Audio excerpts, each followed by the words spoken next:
Yeah, there's a lot there to unpack. I mean, if you're not doing the party politics, I'll just quickly cover that in the sense of what we want there is for the Prime Minister directly to bash ministerial heads and say, stop fighting, get on with the job in hand. And the job in hand is looking at sectors like steel and making sure we don't go under just because the government is in fighting and can't decide what they really want to do. You've said you want ministers to stop fighting. That's a pretty strong statement from somebody in your position, if I may say so, but I completely understand why you're saying it. So let me ask you now, here on the money, do you need an energy price cap for the steel industry, for manufacturers more generally? That would be lovely. Thank you very much, Liam. That's what we'd like. But actually, we want something along those lines. So addressing energy prices, gas and electricity for us as a sector, there's two things we want government to do, really. When you talked about the energy price cap, that's actually, in my mind, the wholesale price.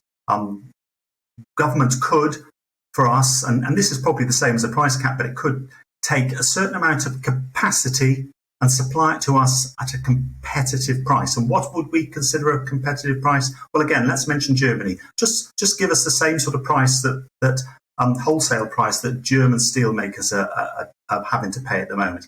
Then on the second bit, and you talked about the disparity of what we pay for electricity and what they pay in Germany, and that has been going on for a decade.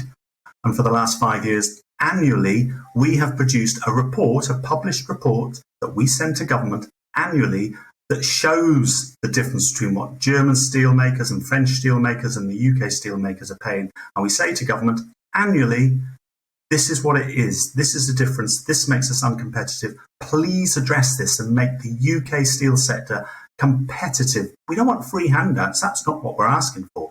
We just want to be competitive within Europe and globally. And the government every year says, thank you very much. Oh, yes, I can see the problem. Never does anything about it. And whilst Kwasi Kwarteng is saying that he is providing that support, we need to remember that he's talking about what we call the energy intensive industry compensation package. The last time the government added to that package was, and you'll remember it very well, in October 2015 when Redcar closed. And that was the last time government actually said, oh, we've got to do something here and strengthen that energy intensive industry compensation package a little bit more. They've done nothing since.